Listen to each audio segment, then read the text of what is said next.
అందరికీ నమస్తే. ఈరోజు అంబేద్కర్ జయంతి. సరే, మనం అందరం సెలబ్రేట్ చేసుకుంటాం, అది వేరే విషయం. కానీ మన ముఖ్యమంత్రి గారు పోయిండు సెలబ్రేషన్స్కి, అంబేద్కర్ సెలబ్రేషన్స్కి పోయిండు. అంబేద్కర్ గురించి మాట్లాడితే ఒట్టు, మైసూర్ బజ్జీలో మైసూర్ లేదన్నట్టు ఆడపోయి ఈయన సొంత స్టోరీ చెప్తున్నాడు, రాజకీయాలు మాట్లాడుతున్నాడు. ఆడపోయి కూడా కేసీఆర్ని తిరుగుతున్నాడు ఆ వేదిక మీద. ఆ కింద వచ్చిన వాళ్ళందరూ కూడా ఏందినా, ఏం ప్రోగ్రామ్ ఇది, ఏమన్నా పొలిటికల్ సభనా, ఏమన్నా బహిరంగ సభనా, ఏంది గవర్నమెంటు? అంబేద్కర్ ఆశయాలు కూడా, అంబేద్కర్ ఆశయం ఏంది, అంబేద్కర్ ఆశయం దాన్ని కూడా వ్యతిరేకంగా మాట్లాడుతున్నారు. అంబేద్కర్ అంటే కేవలం ఒక కులానికి సంబంధించిన వాడు అన్నట్టుగా మాట్లాడండి. నిన్న కూడా ఏదో అడ్డదిడ్డంగా మాట్లాడిండు. నిన్న ఏదో దక్షిణాది రాష్ట్రాలు ఉత్తరాది రాష్ట్రాలు నష్టం జరుగుతుంది, లాభం జరుగుతుందని చెప్పుకుంటా డబ్బులు ఉన్నోళ్ళు డబ్బులు లేనోళ్ళు చెప్పేతోళ్ళు చెప్తుంటే ఇన్నతోళ్ళు ఏదో అన్నట్టు మాట్లాడుకుంటూ పోయిండు. పెద్ద మన ఐకాన్, అంబేద్కర్ ఐకాన్ 125 అడుగుల విగ్రహం ఫస్ట్ టైం ఈ గవర్నమెంట్ వచ్చిన తర్వాత, పోరాటాల తర్వాత ఓపెన్ చేసిండు ఈరోజు. కనీసం ఆడికి ఓన్ కూడా పోలేదు ఆయన, ఆడికి పోలే.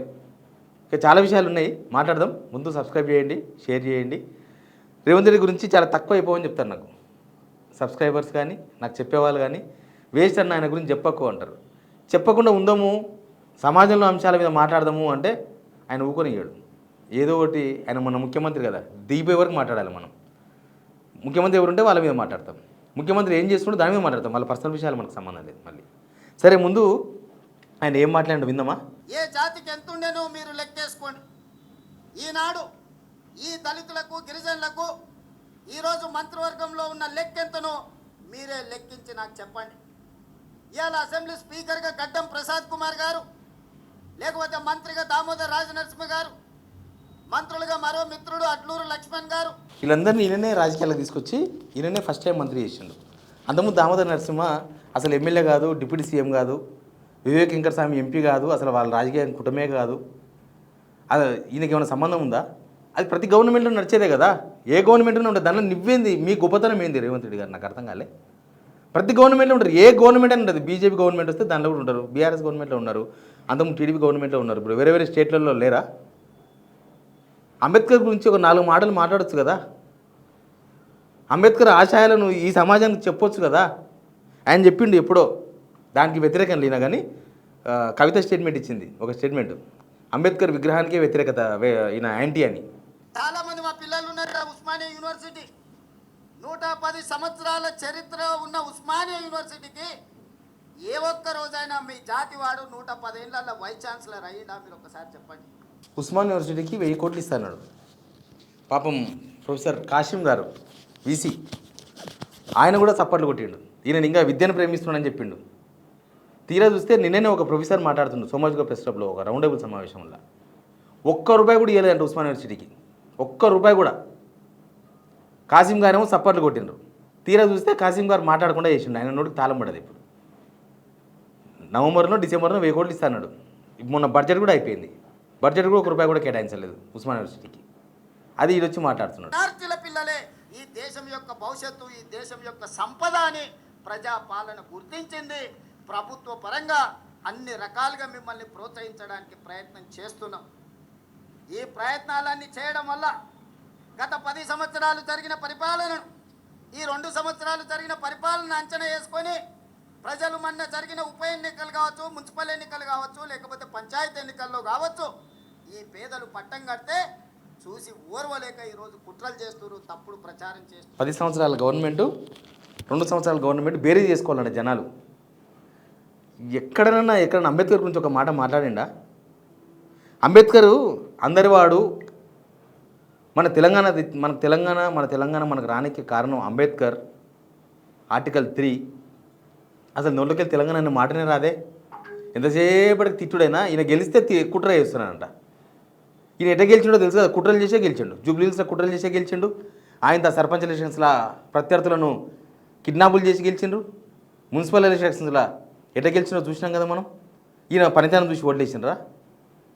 ఈ గవర్నమెంట్ పనితనం చూసి ఓట్లేసిండ్రా జనం?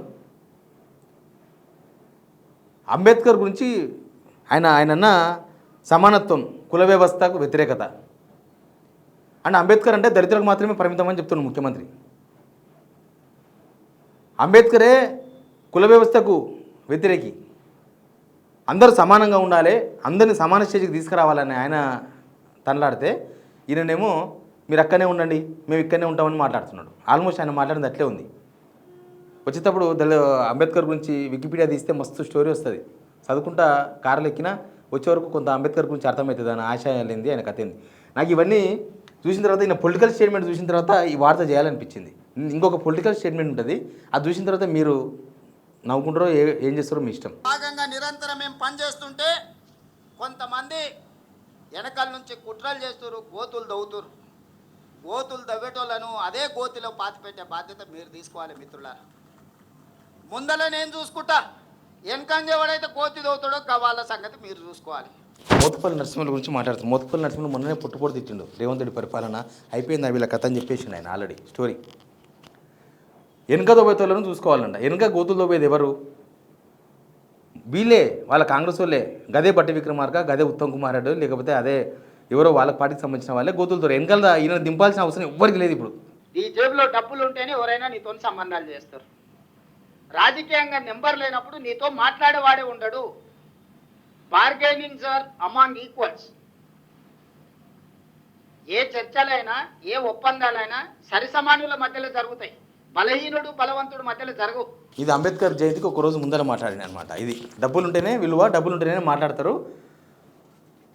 ఇక అంతకుముందు ఒకసారి ఒక ఇంటర్వ్యూలో చెప్పిండే రేవంత్ రెడ్డి గారు, మా ఇంటి ముందరికి వెళ్ళి ఎవరు చెప్పులు కూడా వేసుకొని పోరు, చెప్పులు వదిలేసి పోతారు అని. దానికి కొనసాగింపు ఇది, దాని కొనసాగింపులాగా ఉంది. ఈయన పరిపాలన ఇన్ని మాటలు మాట్లాడింది కదా, నేను ఒకటి చూపిస్తా. ఈయన పరిపాలన గంతే, గంతకు మించి మనం ఎక్కువ మాట్లాడడం అవసరం లేదు. 100 మాటలు అవసరం లేదు, ఒక్క మాటతో తేలిపోతుంది. అది కూడా చూడండి మీరు. తెలంగాణ రాష్ట్రాన్ని సాధించాలి. తెలంగాణ జాతి ఎదుర్కొంటున్నటువంటి అన్యాయానికి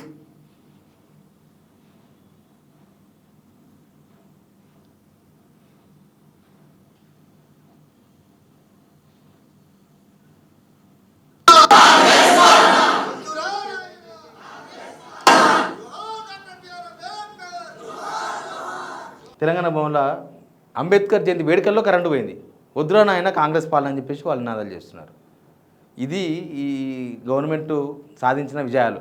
అసలు 125 విగ్రహాల దగ్గరికి ఎందుకు పోలేదు రేవంత్ రెడ్డి గారు? అది మన ఐకాన్ కదా.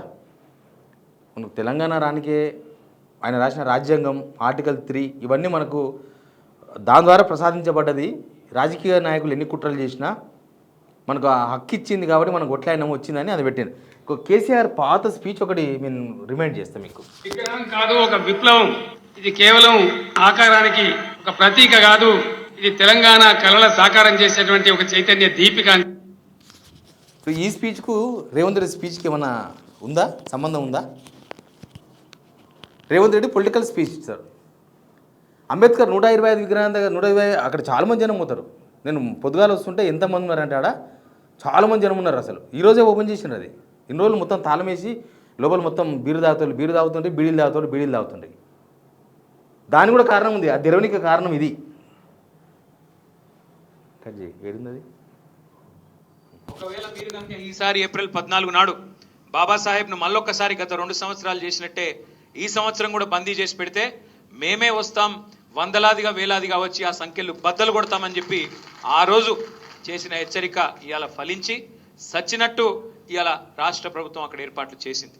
ఈ మాట ఎందుకు చెప్తా ఉన్నా అంటే నిజంగానే పోరాడితే పోయేది ఏమీ లేదు. ఇట్లాంటి మూర్ఖ ప్రభుత్వాలకు, ఇట్లాంటి అరాచక ప్రభుత్వాలకు, ఇట్లాంటి పెత్తందారి పోకడలకు, ఇట్లాంటి నియంతృత్వ ఆలోచనలు ఉండే ముఖ్యమంత్రులకు బుద్ధి వస్తుంది, ప్రజలకు భయపడతారు తప్ప ఇంకోటి కానీ కాదు. ఒకవేళ రైట్, రేవంత్ రెడ్డి అసలు విషయాన్ని మర్చిపోయాడు. అంబేద్కర్ చెప్పిన ఒక విషయం, సమీకరించు, బోధించు, పోరాటం చేయి. ఈ మూడింటికి వ్యతిరేకం రేవంత్ రెడ్డి. ఎవరిని సమీకరణ కానియ్యాడు, ఎవరికి ఏంది తెలియవద్దు, ఆయనకు తెలియదు, ఎవరు తెలియవద్దు. ఇంకా పోరాటం అంటే మీకు తెలుసు కదా, పోరాటం చేసి తెలవంగానే తీసుకుపోతారు పోలీసులు, కేసులు పెడతాడు. ఎన్ని కేసులు, ఆ కేసులు అవుతున్నాయి కూడా మొత్తం బడుగు బలహీన వర్గాల మీదనే. వాళ్ళకు ఏ స్కీమ్స్ వస్తలేవు, వాళ్ళు వాట్సాప్లో ఒకటి పెట్టగానే పోలీసు వాళ్ళు చెతకపోతారు. అదే ఆయన అంబేద్కరిజం. ఈయనకు తెలిసిన అంబేద్కరిజం అదే.